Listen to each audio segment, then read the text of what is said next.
Welcome back to another episode of WittyBantr. Your hosts Nabil, Daniel, and Anika are here. And me and Daniel went to Michael Parayu's wedding yesterday. It was a nice event. We got shiny swords, which is and daggers. my most exciting part for me, because I think that's a cool thing. It has an engravement on it. Mine says Beely of the Dinky Doinkers, and Daniel says DeVale and Dinky Doinkers on the other blade. That is our gamer pseudonyms.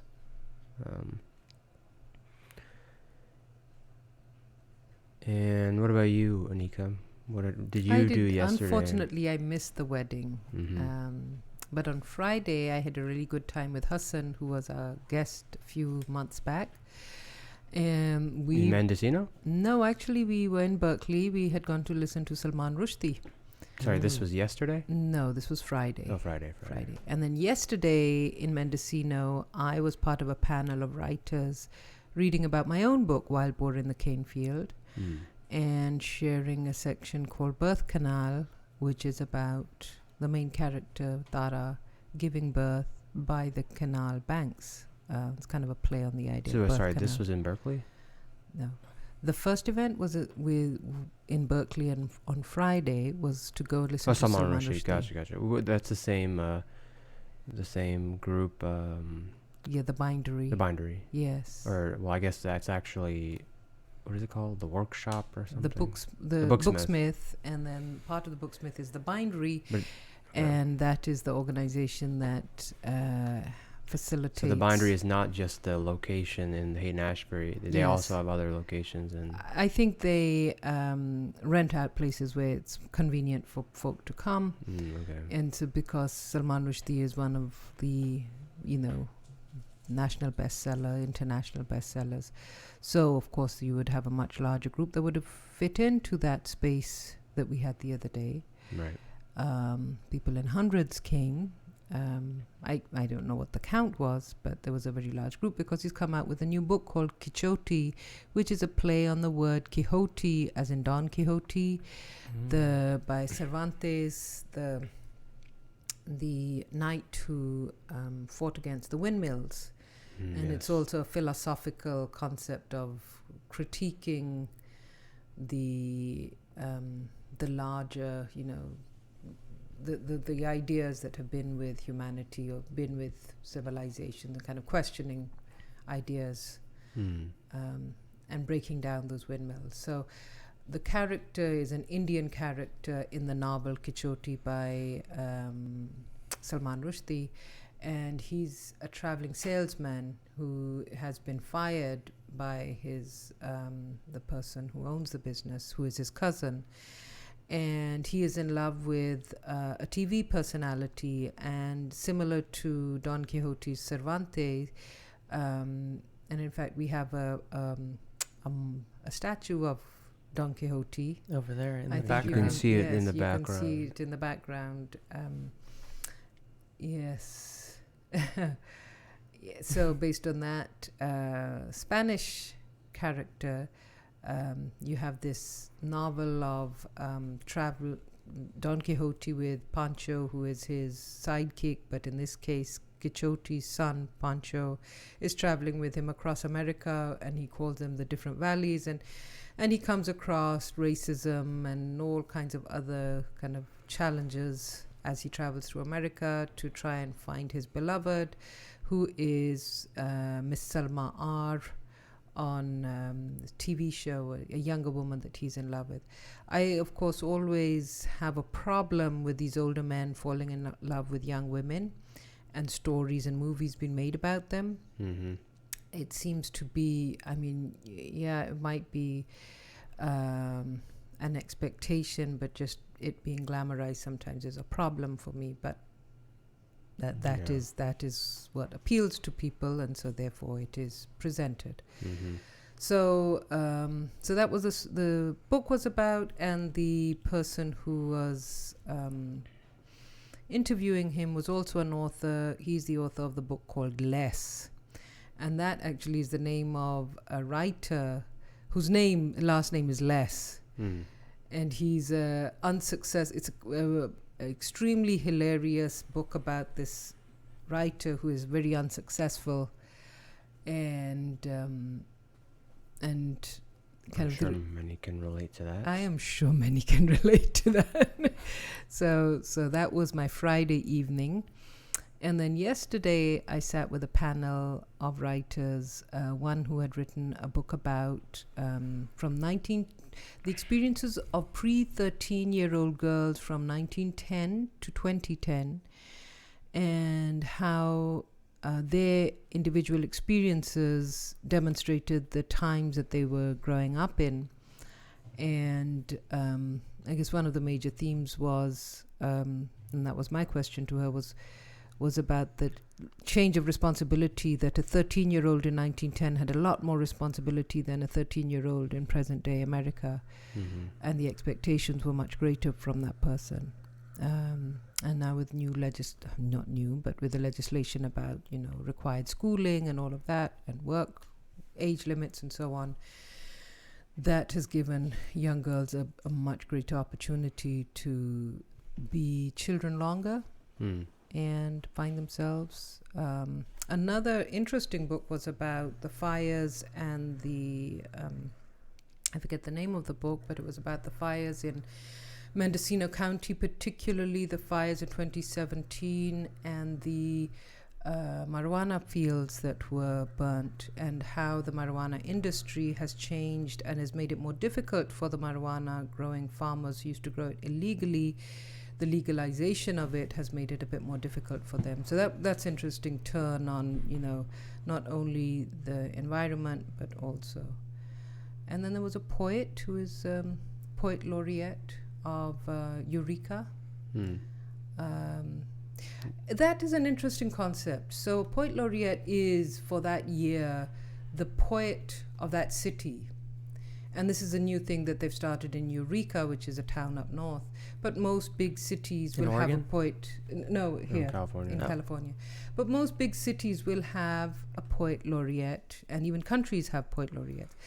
I wonder if there's any other skill, or, well, this isn't a skill, this is more of a literary, it's a combination of skill and thought and art. Is there any area where you think that every city should have a master so-and-so, as in... I mean, if we lived in medieval times, maybe. Well, what about now? I mean, is there some skill where you think it would get... Because then the responsibility of the Poet Laureate is to try and promote the concept of poetry and get the community more engaged with poetry and literary endeavors. Well, I see similarities in the online communities of like software development, where people produce video tutorials and discuss solving technical problems on forums, and just the actual documentation of some of these technologies that people work with. That kind of stuff, you could say that there are many masters online who help promote. Is there a master that you look up to? Or are they just generic masters of coding? I definitely know there's like YouTube personalities who people would look up to as like, oh, this guy, I really like following the way this guy writes software. But no, I don't think I follow one person. I just kind of take from all the different resources. So one could say that, yeah, they're all kind of masters. But yeah, I suppose that's an interesting concept. When knowledge couldn't be shared as easily, and then it would end up in like... Well, the concept still exists. You still have a master kind of for that year of It's not that common though. In like other in other areas, yes. No, I like not one person. There's not like a one person Redwood, to go to for the Redwood City are they called cobblers, or the people who make shoes? Oh, yes, yeah. yes. Like, we don't have Well, those. I don't kind of know if things. they I have just- them. I was going to Google I it. feel like there's a lot of, there's not usually one master, but there's usually one person that you enjoy listening to or understand better, or is better at explaining than other masters. Probably. But yeah, you're right. It's not like one person you usually go to. Because back in the At day, least when I only think of masters in the terms of like people who post on YouTube their work. Any other work, I mean, I'm not aware of. well, it would be hard to accomplish these kind of things. You need a lot of resources generally, Right. and you need to come from. Well, you need to spend a lot of time working on your thing, and that takes time and money to do. Mhm. And So- producing. But now more people can do it. So, but yeah, that's an interesting concept.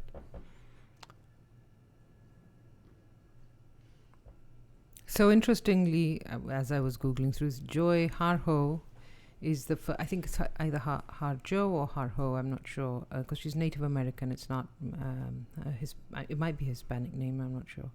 She's the first Native American poet laureate of the U.S. this year.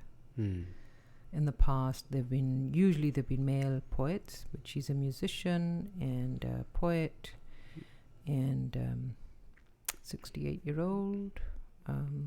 Yeah, who's And, also a musician. and which institute backs this thing? This is Or organization? it's through it's commonly referred to. It's the Library of Congress. The Poet Laureate Consultant in Poetry to the Library of Congress. That's like a government thing. Yes, Gotcha. official poet of the United States. During their term, the Poet Laureate seeks to raise the national consciousness to a greater appreciation of the reading and writing of poetry. The position was modeled on the Poet Laureate of the United Kingdom, begun in 1937, and formerly known as Consultant to Poetry. So, Interesting. mhm. Very interesting. But you were going to talk about those swords and daggers. And those did you ask Michael what the background is of giving those as? I don't think there was any background. I think he thought Just it would be a groomsman fun gift. idea. And Yeah. So I these are party agreed. favors. Who? How many people got them? And are you outing the fact that Michael might not have given it to other guests who might have wanted The them? groomsman and then Oh. Faisal and Ajit. Okay. Yeah. So there's no background to it. Nope, it comes from. It was just a cool idea, I think. Yeah. I mean, Because it's people like normally give groomsmen gifts of like shaving kits or something. Like Oh, do they? fancy ones. I did not know that. Or like I think. Oh well, I guess there is some background in. I mean, you just kind of mentioned it that I don't know if giving gifts to groomsmen is a thing. yeah, it is. Yeah. Okay, so it Like, was that. it'll be a thing. box of like men. And then he mentioned like, he was also mentioning before about like he wanted to forge his own swords, but before the whole groomsman gift, or maybe that was part of it. I don't know if you remember that, but he was just mentioning way earlier like, oh, I want to make my own swords or something. Right. So but then when it came closer, he's like, all right, I have a budget of X dollars. He found this website that does this and does engravements too. Then I'm like, yeah, that sounds like a pretty cool idea. Looks like strongblade.com says groomsmen and wedding party gifts include swords and daggers. Yeah, I mean, yeah. There's also some sort of mix between like a brotherhood and knightsmanship. Yeah. And that whole theme kind of Yes. Plays in. plays as an undertone to this kind of gift. Or nostalgia of the good times of when swords were used instead of guns. Hmm. Guns are not as fun as swords. I mean, like As a gift. if you just shoot someone. No, I'm just talking about. Oh, now, like in combat. yeah. It's like Yeah. there's more work you have to do with a sword. True. With a gun, More it's like you finesse can end it and- in like 1 second and the battle's over. Yeah. That is true. I thought the wedding church, well, it was interesting at first because like they were speaking in Arabic. Were they or speaking Assyrian. Arabic or Assyrian? I'm not sure. I don't even know if. I think Assyrian has its own language. Yeah. I don't think it's called Assyrian. I think it's called Assyriac. something like that. Yeah. Yeah. I think is the language, but like. I got confused. I was standing there. I'm like, am I in a mosque or a church? Yeah, exactly. Because the guy was like, Ameen. Yeah. And everyone in the crowd's like, Ameen. But then they would do the cross. Yeah, then do the cross. So they call it Neo-Aramaic or simply Assyrian or Syriac. Okay. The language, yeah. Yes, the language. Yeah. But yeah, I also thought it was interesting. There's definitely parallels between this generation, because and I guess Muslims as well, of like everyone was pretty much bored after an hour. Everyone was tired. Like that's a common theme with the youngsters. Yeah. Why the traditions go too long? Yeah, well, everyone's traditions go like at least like, the praying part. People. I mean, you can imagine if you think of like Eid or something, and then like you're just like listening to the as sermon. A kid, and you're just like going because your parents are bringing you, and that kind of thing. Yeah. Although they do say people are getting less religious over the generations, so who knows? So tell us more though about the swords. Yes, about the post-religious ceremony of the entertainment and the fun. That really was this something to do with the chair, the bride sitting on the chair or something? Or Well, we did lift we them just up did on that. chairs. I don't think that was. There was 2 chairs, and then Darlene, Michael's cousin, was like, "All right, guys, we're gonna lift them up on chairs."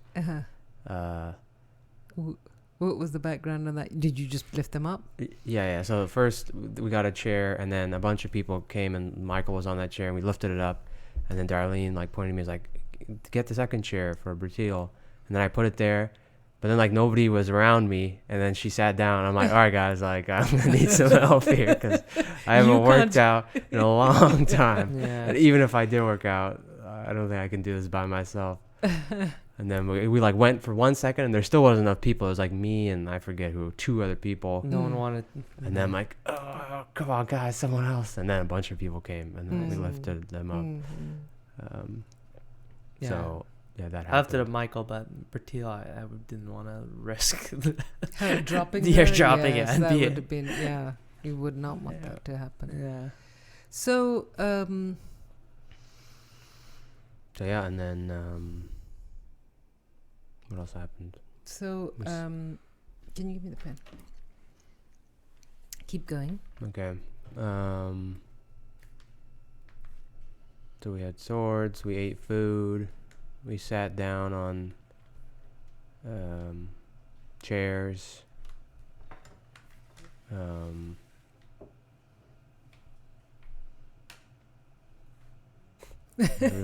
You're writing cryptic messages. Yeah.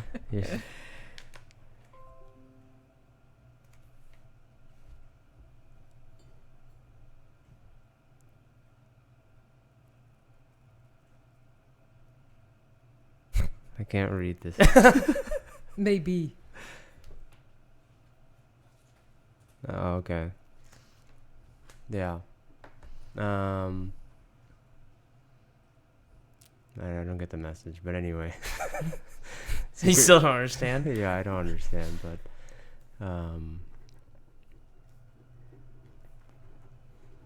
I guess you can edit this out. well, we're It's live on there. so Okay. I think I get it. So tell me more of what has been happening in your lives. I have an interview this coming Tuesday with a company called Workday. It's an operations analyst position where I'm customer facing with the customers, which are companies that are integrating Workday into their to manage their What does that human mean? capital. What do you mean by Workday? Workday is a software as a service that they call it ERM system, human capital. It's your internal resource management tool, meaning human capital, your employees, payroll, that kind of stuff. Okay. So as a customer operations analyst, I believe I'll be working with our customers, which are people who are using these tools for these kinds of things and integrating it into their business processes. So I'd be helping them debug problems, software related issues, and then I'd also work with our engineering team to understand all the capabilities of it, so I'm knowledgeable about everything, to make sure they're able to utilize the product as best as possible, and to help them.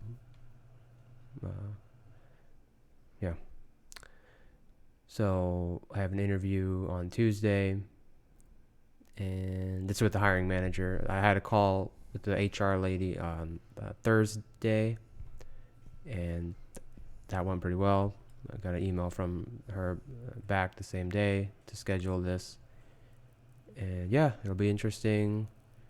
So this is my now second interview with a hiring manager, which to me is means you're getting Serious. close. The Right. first call is like a screen kind of thing, in my opinion. I mean, not even in my opinion, that kind of is. So that's a good thing. But I'm hoping my first one, I mean, I got the no from the first company I went with, so I'm hoping this one goes better. There's nothing much I can change, really. I was trying to think, is there something I should say Because you differently? never know, they might have found somebody that is a better match. Yeah. Or they might have had somebody internally. My thought is that, it'll be, let's say there's 5 people, and they're all pretty good, and they all have different things, and they'll just be like, okay, we're going to pick this person. I don't think it's anything wrong that is with me. It's just that you're just a candidate, and they stack your the pros and cons, or pros, and then pick one. So I have a question. You who've been working pretty much in isolation for the past year, and Daniel, who's just starting to work somewhat in isolation, and tell me about your reaction to when you're energized with your own ideas, and you know what direction to take, and when to stop, and when to continue, and when to work through the night, and when to not, and so on. And same thing with Daniel. What are your thoughts about an interaction with others where their needs might come in conflict with yours, or what your thoughts are about that ideal situation where you feel fulfilled as someone who has been creative, but working with others without getting, without kind of having to, responding to people whose ideas might be different from yours, but wanting to be creative and energetic as you are creative. So sorry, are you referring to kind of a work-related environment? Yeah, work environment. Okay. I mean, any project that you're working on where you have an idea of the direction that you need to take, and then, and if you have a strong enough opinion about it, how do you keep your opinion and your ideas strong enough to be engaged without it conflicting too much with others' ideas that could be just as strong? Yeah. I think Well, go ahead. I was just gonna say, I think naturally people's ideas will conflict, but I think the idea that one person is wrong and the other person's right, maybe for I guess it depends on what topic you're talking about, but there could be multiple processes of doing the same exact thing, and it has more to do with either the person's current situation or what they're actually interested in, because you're probably going to be more passionate about working in AWS versus web design, but someone might tell you, oh, but there's more money in web design. Well, maybe for them, because they've been practicing web design for the past 5-10 years or whatever, they probably have more opportunity in that area. So now I'll assume that we're talking about 2 people who are in the same field, let's say they're both working right, in or AWS. if someone's saying I prefer Azure over AWS for these reasons, and he might be right about the benefits of Azure, but there could definitely be more benefits for using AWS in certain scenarios. I think the bottom line is, I mean, if you have the choice, and you are going to work with someone, you have to find someone who you just mesh well with, where these things are not common, these kind of conflicts. You definitely should be able to talk it through with the other person, and if you're both rational, reasonable people, should be able to... That's a big expectation, isn't it? I know, but these are the expectations I have for any partner I would work with. Right. You have to, what is the word? Or if you have an idea that you're very energized about, but it just kind of fizzles with everyone else. It's kind of, Well, then that's up to you to keep it alive if you want to. Right. Like, for example, at my previous work, automation was an exciting idea that I liked to drive. But not a lot of people, my other colleagues, they like the idea of it, but since they're not actively part in making it happen, like they're not also pushing my thing about that as well. So it was really up to me to go meet with the software people or develop the macros and work, and then even work with them to say, hey, here's a tool that can make your job easier, so they get the benefits of my idea. So how do you cultivate that with others? Or have you ever observed someone else come up with an idea and you just kind of squashed it? And squashed it? That you squashed it. Somebody else had an idea and you thought, I don't really think I want to do that. I mean, and again, if we're talking about work-related stuff... Yes, work-related. I mean, it comes down... If I have to do something... Yes. And I'm not benefiting anything out of it... Yes. Then that's where I would squash it. How do you define your benefits? I mean, is it financial? Is it intellectual? Is it creative? So my role as a business operations analyst... is generally to help improve our processes. So, and I also want to be recognized for any work I'm doing to help push that. So if somebody comes with an idea and I see, oh, this is going to help, even if it's not my direct work, if it's going to help something related to our department, then... And I'd probably see some merit to it, and I would say, okay, that idea sounds good. Has it ever happened? Can you recall a time where you feel somebody was energetic and you just kind of either were passive or passively, or actively reluctant?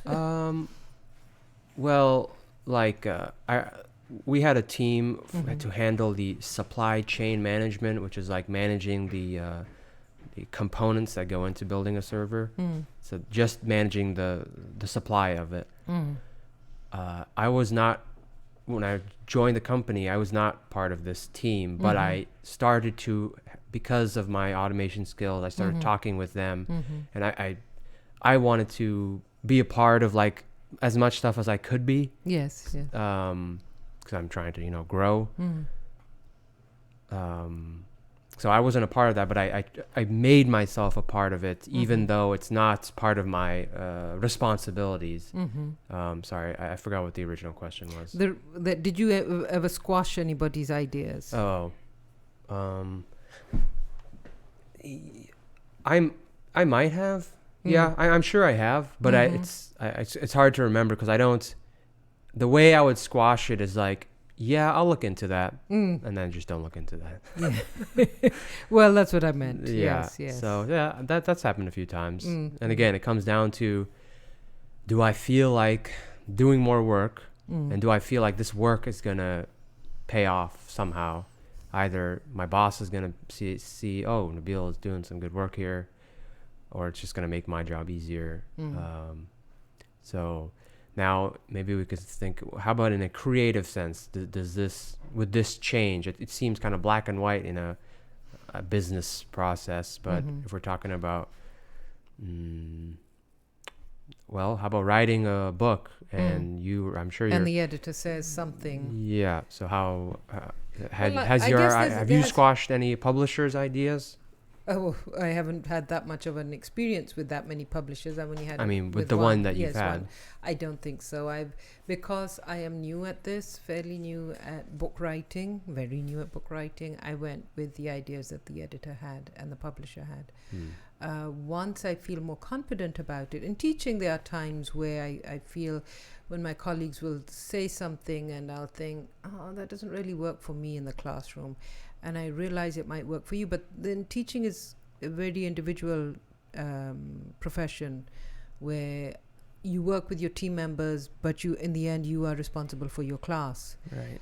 And so there might be perceptions on the way things should be done. And if philosophically, because I have over 30 years of teaching experience, I disagree with that, I won't necessarily openly squash that idea, but I will take it in and think it doesn't work for me. I will do what I do, continue doing what I do. It gives me a moment of pause.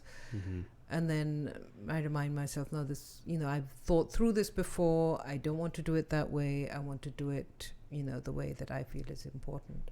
One of the key points in teaching that I feel strongly about is when students give me their paper, multiple drafts, I feel if I continuously give them feedback on their drafts, that means I am pulling out the areas they need to work on, and they're fixing it based on my ideas rather their own intentionality of looking at what they want to write.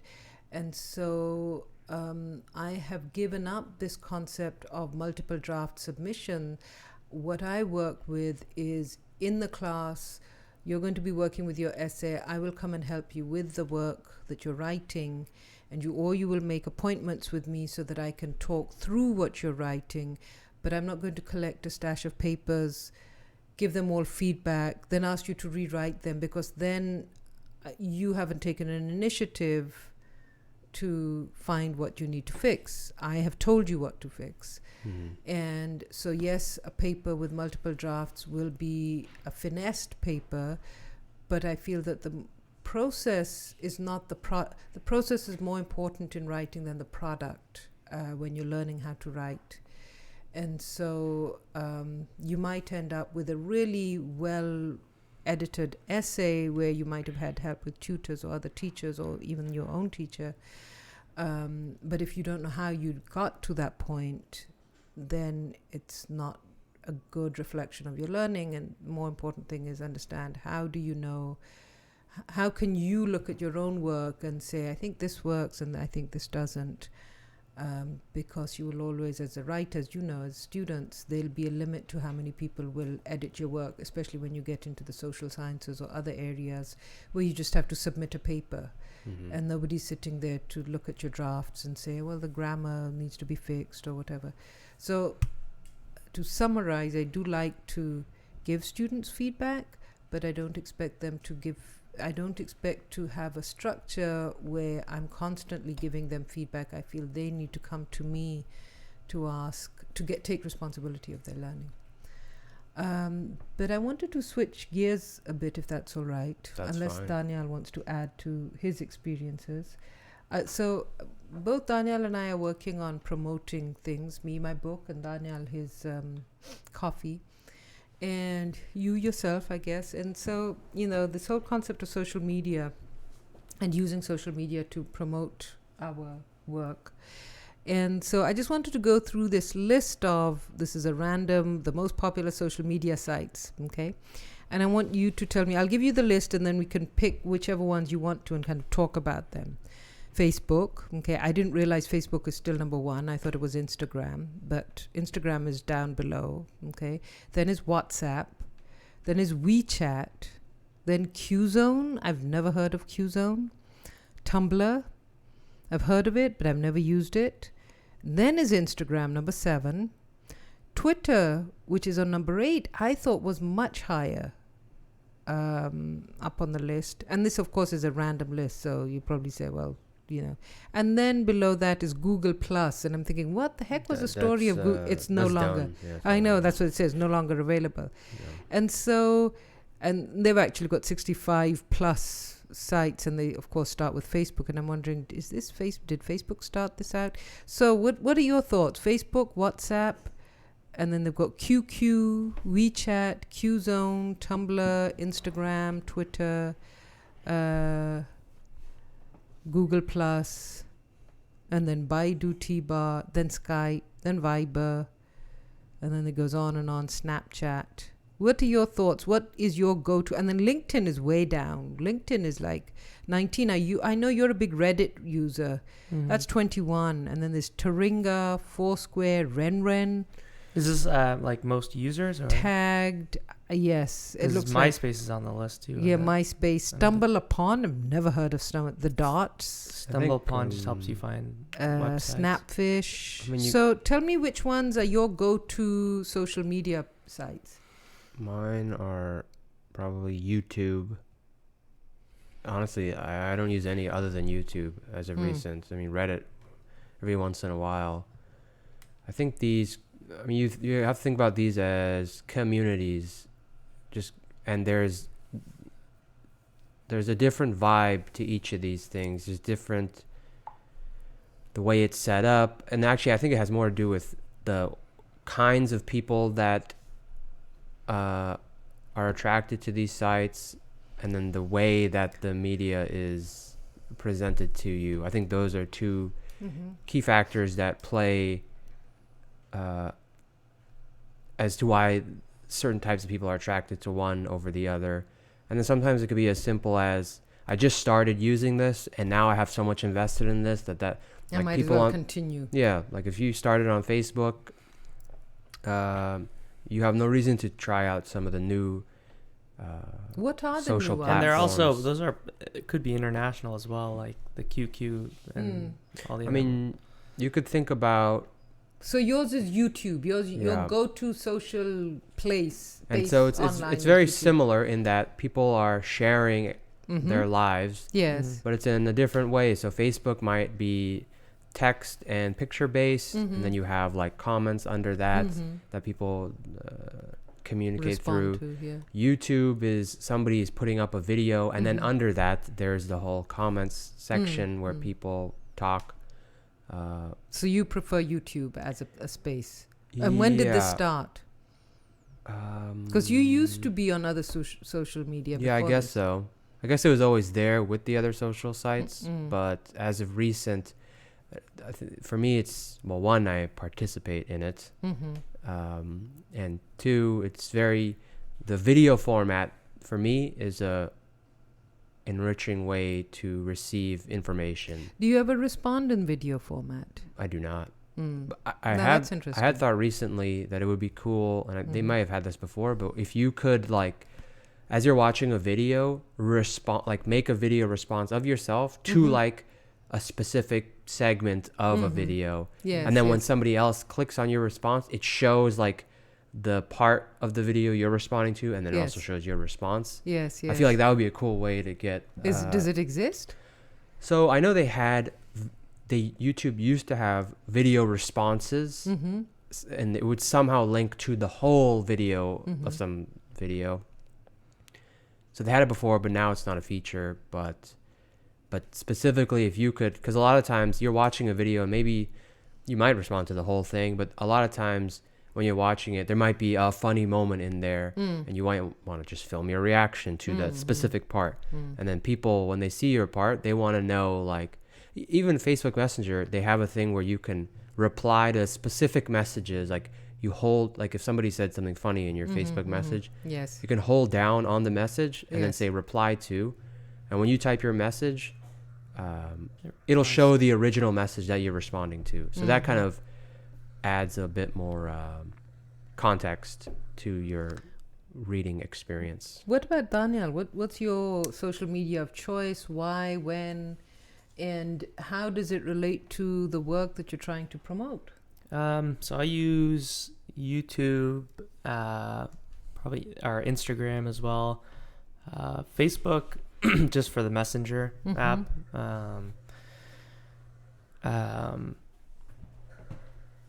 But yeah, for like, Why Messenger? Now I noticed you guys don't respond too much to text. I literally actually that was a joke during the wedding too, was like make sure you turn your phone ringers off, and like everyone at least in our age group, typically has their phone on silent. Hmm. Because I don't think we answer phone calls as much unless it's a scheduled call. Or Messenger. Yeah, Messenger we use. So No, I mean the texting. texting. Yeah, texting we do as well. Okay, so you do respond to text. Yeah. Well, For other so let's people. be specific Yes, also, because yes. whenever someone says text, to Yes. me, that is your Any- data service text message. Yeah. Yes, anything. yes. And then That's if what you're, I think and of. if you're referring to any other, because I know when he'll say it, and that we have discussions, and then Yes. it's like I'm talking about Facebook Messenger, but he'll Yes, refer to yes. that as a text. No, too. I think of text as the phone related. Yeah, that's correct. That's what I do too. Okay, and thank then you. Facebook then I'll say No, Messenger, yes. or What, it's the same WhatsApp, thing. Messenger, they're all different. I don't use Yeah. text.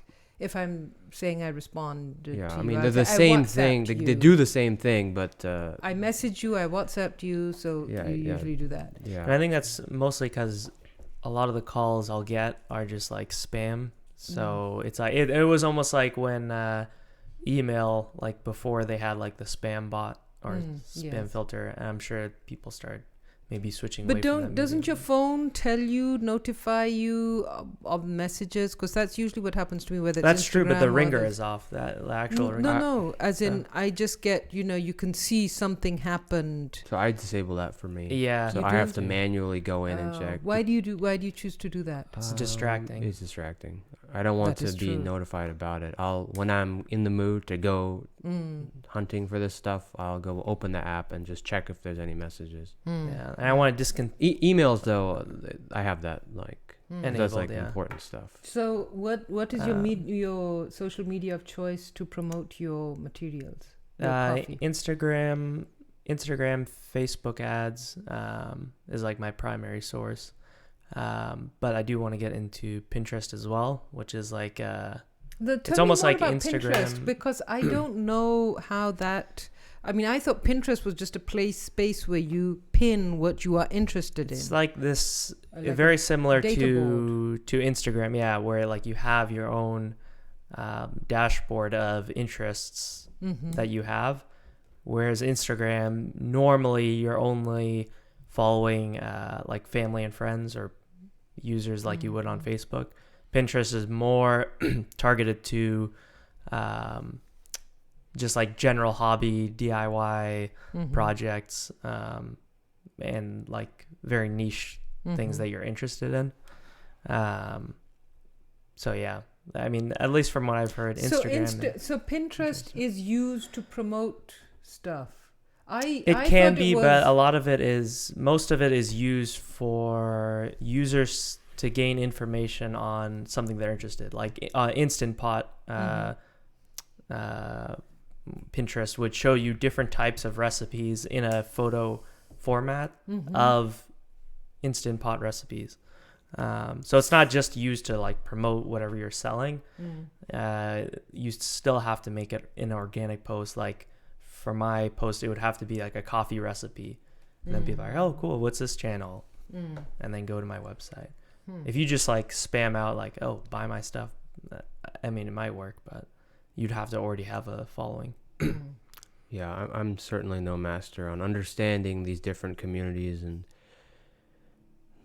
like I only really understand the stuff that I use because I understand it because I know why I use it. But I don't understand like why someone would use, like, to me that Pinterest is not interesting, but I'm sure there's an audience there, but I don't understand. So do you Or even Instagram, you don't use it. I do use it. Although I more understand that, but yeah, You don't you're right. use I it. don't use it. Do you banter wittily on your text or your No. messaging or your I never get involved in that, but WhatsApp? I'm glad that people do get involved, because then I get to enjoy, more on Reddit, when somebody posts a witty response to something, it can be funny. Comment, yeah. So it could be entertaining. So I'm glad that people use that. Now, I haven't used Reddit at all. I think I just joined when Daniel told me to join, and then after that I didn't follow up on it. Tell me more about how you guys use Reddit. I browse. You don't site. Rarely. interact. I think I may rarely. What There'll about be- you, Daniel? Yeah, same. Rarely. Like I will. What do you go there for, though? What happens is, I think people go into a lot of depth about mundane things sometimes. Which is so impressive. Yeah, I know. I That's can't why imagine doing that myself. I have so little. I wish I could think of an example, but yeah, Yes. it'll be something you never thought about, Yes. and somebody knows this a bunch of context Today about. I learned about. Yes. Yeah. Yeah. So it's a forum of people who go into depth about things that you maybe wouldn't have Would you go spent time so doing. you do go, I would imagine you would go through coding. Yeah, I'm sure they have a coding section. I have never. You don't go to that. What do you Yeah. go I to? also shy Nid? away from coding stuff in general, but on Reddit, usually the front page stuff. Mm. You know, The they do I don't- news, or it'll be like, today I learned that there was the first recorded chimpanzee war was between two tribes, Mm. and it was in like I forget 1967 or something. Mm. But like it was the first recorded like actual war between two factions of chimpanzees. So they're just like random facts you'll learn, or That's so you. yeah, that's where I get a lot of my interesting facts. There's also like really good photos, so they'll have like an Earth subreddit which shows like very dramatic photos of different parts of the world. So there's like just interesting either text information and like photo information, but each subreddit has its own genre like any other platform. So another area that you have both been fairly interested in since you had that tutor, remember way back when? Holland. Yes. Yeah, So you know what physics. I'm touching on. Yes. Yeah. Tell me more about the show that we've been watching, The Beginning and End of the Universe. And Yeah, I think I only really paid attention to Yeah. one episode, and then I was you zoned out. Well, the second episode we started Mm. halfway into it. I think you Mm. you had already started watching it. So, Yeah, no, I definitely find it interesting. I think that guy is going through an in-depth. He's doing a lot of homework Mm-hmm. and going through technical aspects of it. Like the Mhm. first episode, he was going through the way that astronomers measure light and just generally technical things that can be kind of dull to the a general group of people, but I think it makes it more interesting if you really want to get into it. Then he's doing a good job And what showing you the what inside. fascinates you about that topic? It's cool because we're trying to understand things that are so far away, and we are, at least we think, we're doing a decent job in painting a picture with the tools, the limited tools that we have. Where we can't just look at something and see it how it is. We have to like scale it down and use these different measurements Analogies of and the brightness of stars will tell us how far away they are. So yeah, I think it's just, what triggered your interest? I guess it's the same interest as somebody, a Christopher Columbus type, who's like, I wonder what's over, you know, on the other side of the world. Or so this is like, all right, we've discovered the world. It's a sense of discovery. It's like nobody, our kind, has not investigated outside of our planet, and so you wonder, you know, what's out there? Can resources be mined? Will we find other intelligent life? So I was reading listening to a book by about Leonardo da Vinci and his life, and one of the things that really stood out about him, apart from being a great painter, was that he was always very inquisitive and very, very interested in even the smaller, most what seemed like unnecessary things in life, like the wing of a hummingbird and how it moves to maintain its balance in mid-flight. Daniel, if you were thinking of yourself as an inquisitive person, and you seem inquisitive enough where you kind of want these random facts about things like what you just mentioned, what do you think, like for Nabil it's been physics and astronomy and the universe since he met Holland, I guess, and computers as well. And none of those have been related to his profession or his academia or whatever. It's just been a personal interest. what in particular has been your interest that you've really wanted to know more about? Sociology Mm-hmm. and I guess psychology Mm-hmm. are kind of my two interests. Tell me more. I would say it was politics, but history used to be a big... yeah, and general history as well. Why sociology and psychology? Just as interesting to see like how humans or even animals work and understand each other. So I want to learn more about that. Was it and how ever they communicate. anthropology? Was there interest? I had that class as well. I wasn't as interested in, I guess, the whole fossil aspect of it, like physical traits changing. I don't know. I wasn't as too attached, but I definitely liked or enjoyed like learning about different ways humans survived and cultural things that developed over time. Why do you think you're interested in, and you might have been beginning to answer the question when I cut you off, about sociology and psychology? Yeah, it was basically I just want to understand how societies function and how humans, I guess, interact and or why they do the things that they do in groups. I think the why aspect is probably the most interesting part. Is like, why do humans gravitate towards this kind of behavior, or why do humans enjoy this, that sort of thing, or animals. I think for the next maybe few thousand years, we're going to learn more about things on a micro level as opposed to exploring the outside world, because right now with the technology that we have, I think it's kind of hard to travel far distances. But the things like the particle colliders and making particles collide and understanding how things work on the quantum level, I think that'll be, for humans or intelligent life, that'll be the we'll make more advancements on that side of things as opposed to space. Yeah, and then maybe those discoveries can help us develop tools to probably not even send humans way out there, but send robots out there to give us information about, hey, what's going on out there and things like that. So is there generally the majority of folk get interested in something based on a movement or something that happens and people are fascinated by it, or if they can engage with it in some way? Have you noticed, so now when you look at climate change and all of that, have either of you noticed any major movement in science? We started talking about poetry and poet laureates and all of that, and trying to rejuvenate this interest in poetry on, a city level or a state level. Can you think of any movement that you've seen related to science or scientific knowledge that has energized larger groups of people or not?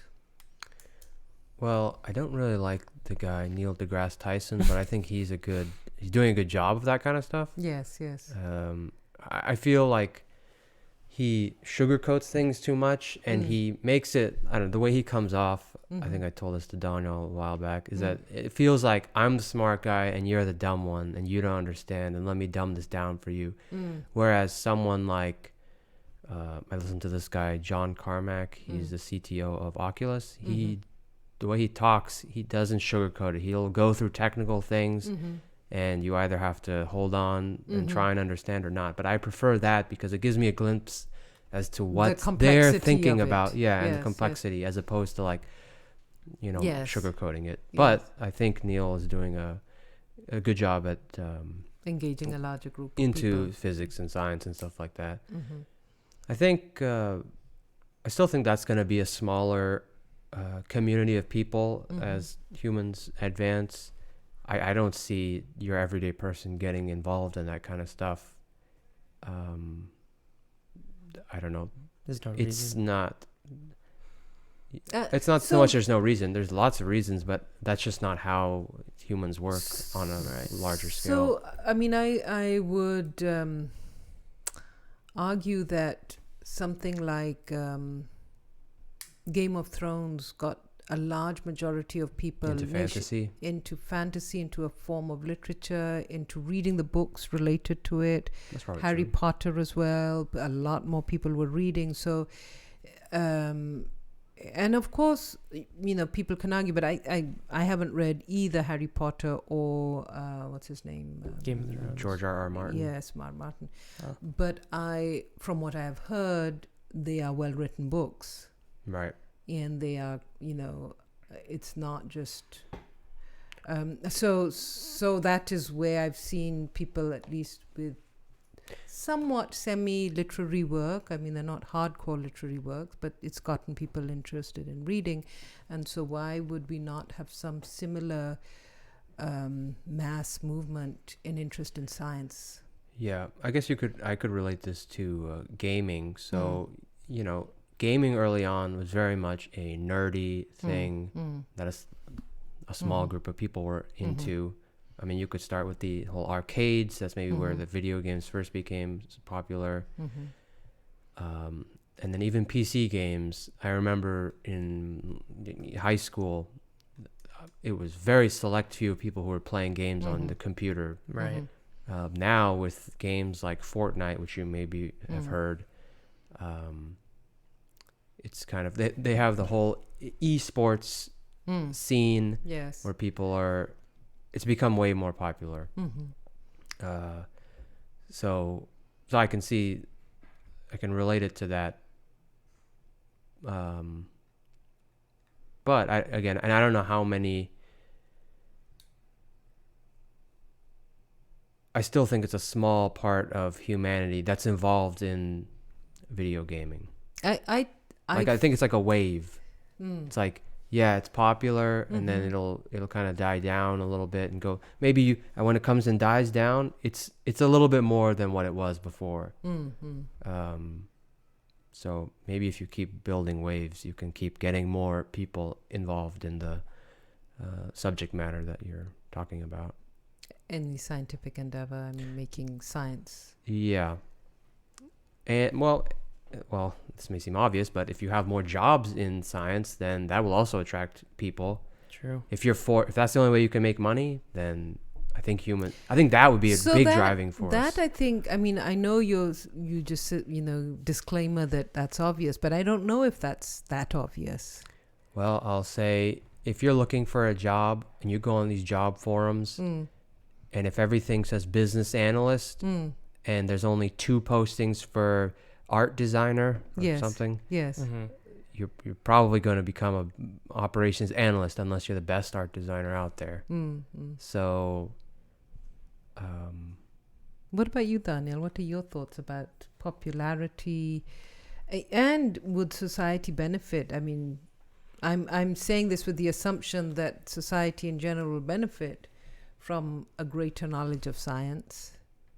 Is that a good assumption?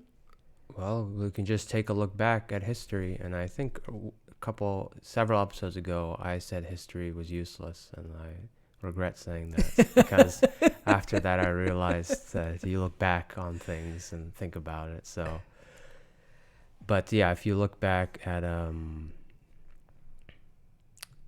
where technology, the value it's brought us, just with smartphones and the internet, I think you can say, yeah, if you kept digging into science and technology, then I'm sure we could get more people interested in it. What Bill Gates is doing with the whole self-cleaning water thing, where it can turn dirty water into drinkable water, those kind of things. Yeah, I think that stuff can. Daniel, you have any thoughts about it? Any insights into your Reddit reads? 1 minute left too, so. Yeah, okay. So make it quick. No, you can take your time. Yeah, I don't know if having more jobs. I mean, I guess I would have to see some sort of case studies or something on that. So I really have no idea. Maybe we can bring can't this just up. make an assumption. We can bring this up next week after doing a bit of research about the movement around science and what makes people interested in what has made people interested, engaged in science. And well, so I'll ask this, Daniel. So, do you not think if you were looking for jobs and all the jobs were of a particular thing, that wouldn't push more people into those fields? You don't think like that's the case? I think that might be the case. Like, it might get more people in the field. I don't think that necessarily equates to people's interest in it. Like, well, that's true. they might not advance it. They might just do whatever the job tells them to do. Right. No, I agree. Like, you might just be forced into it. If you have to make money and pay bills, right. and those are the only jobs, that's what you're going to do. And I'm sure that was similar in medieval times. I'm sure some people really didn't care about farming. Right. The feudal lords have set up a system, and you're a farmer, bud, so get to work. Get to work. And then maybe over time, sometimes you get into stuff not liking it, and then you can gather an appreciation of it. You could. As you're involved in it. So here's what I'd like to suggest for the ending of this program today. Mm-hmm. I would like to suggest, the teacher that I am, that we give ourselves some homework to think a whole week about, and then come back and see if that homework we gave ourselves made us think deeper, or just distracted us, or we just ignored it. So what would you all like to come back with as far as your homework to discuss when we meet next week? Did you have any suggestions? I don't have a suggestion, but I think... Yeah, I mean, generally, I think it's a good idea that we could have a more in-depth discussion as opposed to randomly trying to freestyle it, even though I don't mind freestyling. I don't mind freestyling the conversation. But it might. There's probably going to be a value add if we actually did some homework on something. Right. Well, we were talking about science and technology just now. Do you guys want to... Let's take that. And it doesn't have to be that. It could be a history lesson. If you want to learn about the history of coffee, you could just do a little bit of searching and tell us about that. Yes. Something that you already know that you're going to do. Okay, how about for the first one, everyone just pick something that you either want to tell us about, teach us about, in some sort of depth. And maybe if it can be, what would be even better is if it could actually be useful to our endeavors. So yes. If it can be associated to marketing or marketing for you, or writing, and then me, I don't know, programming and getting a job.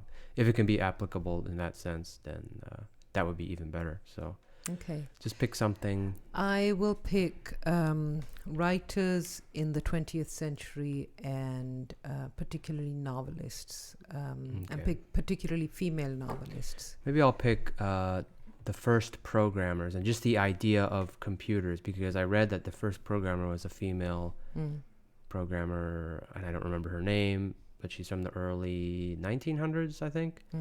And she was the first one to come up with the concept of programming, in that we would write instructions and a computer would fulfill the instructions, kind of thing. Okay. So maybe I can look up, like, what's the history of computers and computer programming specifically. So you're going to the past, I'm staying in the present, and gender is key. Okay. I'm not sure what I'd pick yet, on the spot, but something about human behavior will be my topic. Okay. Sounds good. All right. So swords up. Swords up. Hoorah. All right. Well, thanks for tuning in, and until next time, toodaloo. Toodaloo.